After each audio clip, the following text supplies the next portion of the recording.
Hey, I'm Mike, and I'm an everything seller on eBay. I support my family just by selling junk online, and this is my shipping station. My scale is a cheap $20 Accutex scale. I raised it up a little so the packages don't hang over and touch the bottom and give a bad reading.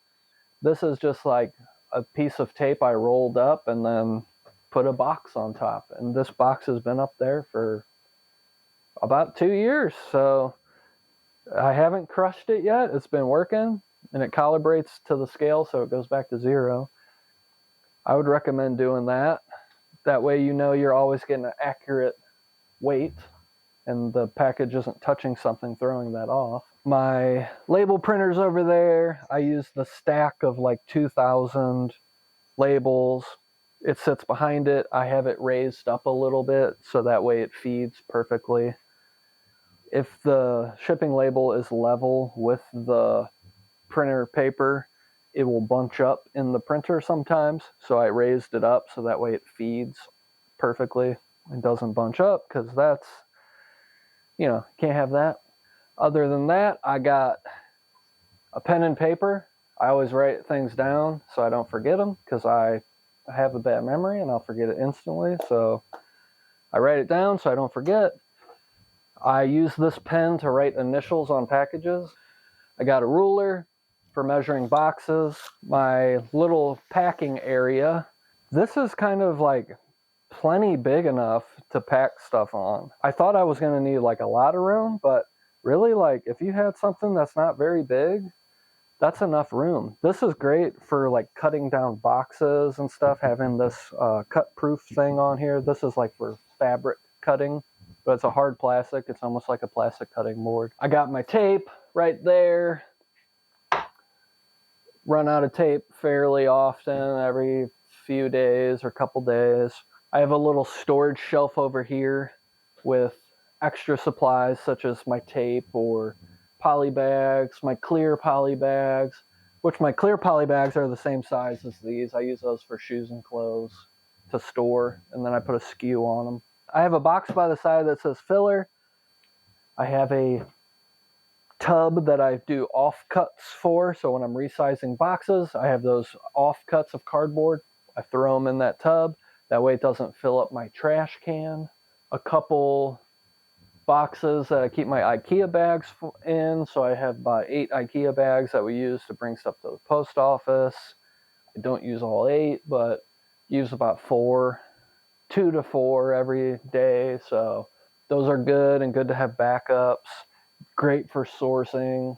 I have a little shelf up here that I put all my things that I use for basically every order. I grab my tape gun. I don't like setting it down because then I won't remember where it went, so I always throw it up on the shelf. So I always know every single thing I'm looking for is on this shelf. So I have my tape gun. I have a box resizer. I have a little brush to wipe off little pieces of lint that get onto like hats or well, my clothes are always wrapped, well, my hats aren't. So I get lint on like a hat or whatever I'm selling. This is great to clean that little bit of lint off before the customer sees it. So they get a good presentation when they open the package and see a perfectly clean hat. So I have a knife that I use to cut down my boxes, and I use it to cut my craft paper because I haven't implemented a saw blade or something to just tear it off real quick. I haven't gotten to that yet, so I just take this and I hold the craft paper and I just slice it across and then tear off the little bit that's still connected, and a backup blade in case something happens to my other blade. One thing about shipping is you want to make sure you have everything on hand if possible, because if I had to go to Walmart to go get this box, and this has happened before, so if I had to go to Walmart because I got to ship out, I ship next day, so I got to ship this out today and I need this size box, but I ran out, so I got to go to Walmart, and I've been before and they were out of that box. They were out of all the moving boxes. So then I went to another Walmart and they had that. But that took me like an hour and a half of driving there and back and forth, maybe 2 hours. So I just lost 2 hours of my day. Driving in the car for 2 hours, that's like soul sucking to be going around and trying to find a box to ship out one item that I was probably going to make $25 on. I just spent 2 hours, so always have them on hand. I have a bunch of other big boxes, so create a little stash of your big boxes. You'd rather have them be too big and you can cut them down and work them in a way than have to go out and get them. I have an egg timer that I use to try to stay focused on tasks. I'll set it for 30 minutes or an hour or whatever, and it will remind me to stay on task. And there's no pause button, so I'm not allowed to stop. I got to keep doing it. I use 14-ish by 19 poly bags. I use this color because this color doesn't exist in the USPS mail stream. The insides of their trucks are white and black. The insides of their big Tonka hampers that they push are black or white. And this will not be hidden. This is more rare than a white one, so sometimes these packages stick together with the little stickiness that's on them. So say if a little bit's up, a little bit still exposed, it could stick to another package and they could misdeliver it.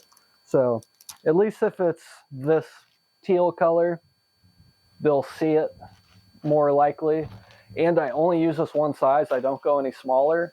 Even if I have a Barbie hair comb, I'll put some bubble wrap on it, put it in here, and I will fold it to a minimum size of this. So it's about 4 inch, a little over 4 inches, so you can still fit the label on it. This way, they don't lose it. I don't want things that are this small. These are the packages that go missing in my experience. And I say from my experience because I was a mailman for 8 years. And these are the ones that go missing.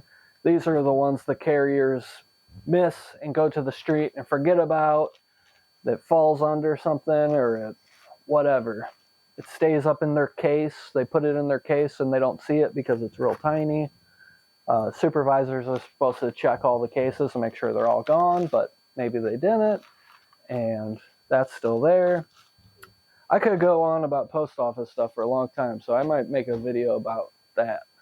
All right, so poly bags, I only use one size. If you want to use a different size, cool. If I was folding them over every single package, I'd probably get a different size. But a lot of the times I'm just folding it over once or not at all.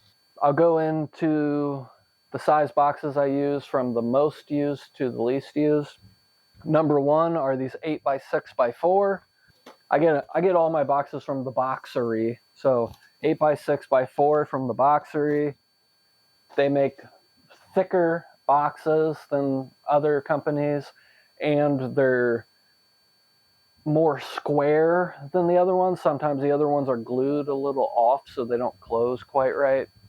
So 8x6x4, and notice I have the outer size 9x7x5, so I never have to measure any boxes. I just look at this and type it in. And then number two, 8x8x4. These are probably the most universal for the small size boxes, because anything that fits in this will fit in this. And the price difference is about 20 cents a box, so it's not too bad. 8x8x4, it's a 9x9x5 outer diameter. My number 3 box is 12x10x4. It's a Boxery also.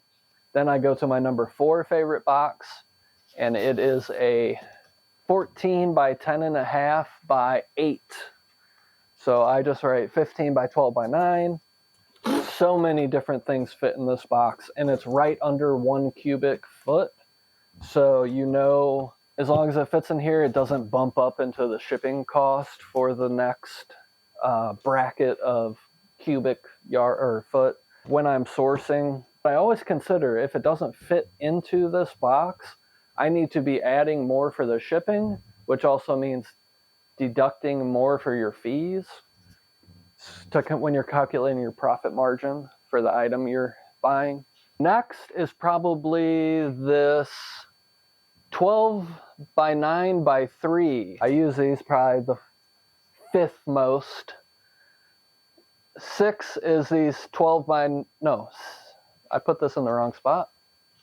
My sixth most used one is 11 by 8 by 6. I don't even really need it because 11 by 8 by 6 isn't that crazy different than the 14 by 10 by whatever. So you don't have to have those. I use them, so it's better to have too many boxes than not enough. But if you're first getting started, you're not going to want to just buy a bunch of boxes and have them sitting on your shelves and have them for months when you're only selling a few items a day. Here's another one, 6 by 6 by 6. Barely ever use them. I think I've had those for a long time. I barely use them. It needs to be like a softball size for you to use that. So nothing really goes in there too much. Digital cameras fit in there good, but digital cameras also fit in this 8 by 8 by 4. I don't use these kind too much. There's a medium and a large, I think. Forget what the other one was. Maybe it's smaller. Anyways, Walmart has a couple of these on their shelves. I keep a couple of these in stock for larger things. I save boxes that come to me, like this would be a great box for something that was like a painting size. Keep the boxes on hand just in case I ever need them. My bubble wrap is down here. I started with my bubble wrap up top. I had a bubble wrap station. I realized the whole station took up a lot of room, and I decided that boxes are the thing that I use the most. Bubble wrap is the thing I use next most. I need to refer to the sizes of boxes. I don't need to refer to anything to do with bubble wrap. So I like to have this around my eye line. I use them more. I like to be able to see this. And this works fine. This is perforated, so I'll take my item, I'll roll it up in there, and I'll just tear it off, give it a little tape on it to hold it secure. And same thing with my craft paper. Every item I ship out pretty much is either getting a box or a poly bag. No, every item I ship out is either getting a bag or a box. Not every item gets bubble wrap. Not every item gets craft paper. I use Bubble Boy bubble wrap. It's the best that I've used. I've tried this other bubble wrap by the same people that make these bags. These bags are made by Yen. They're great bags, but this bubble wrap is terrible. It's almost like shrink wrap. There's barely any air inside of each bubble, and it's not perforated. So I think I used it one time, and then I just put it up there, and it just sits there, and I'm not sure what I'm going to do with it. So it was a waste of money. It was a little cheaper than the Bubble Boy. That's why I bought it. So it ended up being a huge waste of money. I bought a 4-pack of lights on Amazon. They're LED lights. I use them around at my workstations for good lighting. You want to make sure you have pretty good lighting at your packing station because it's the last step before it goes out to the customer. So if there was something wrong with it, you want to make sure you catch that before it gets to them. So that's my shipping station. It's not the prettiest. It's very practical. It gets the job done. Everything's right where I need it, when I need it. All right, thanks for watching. Have a good one.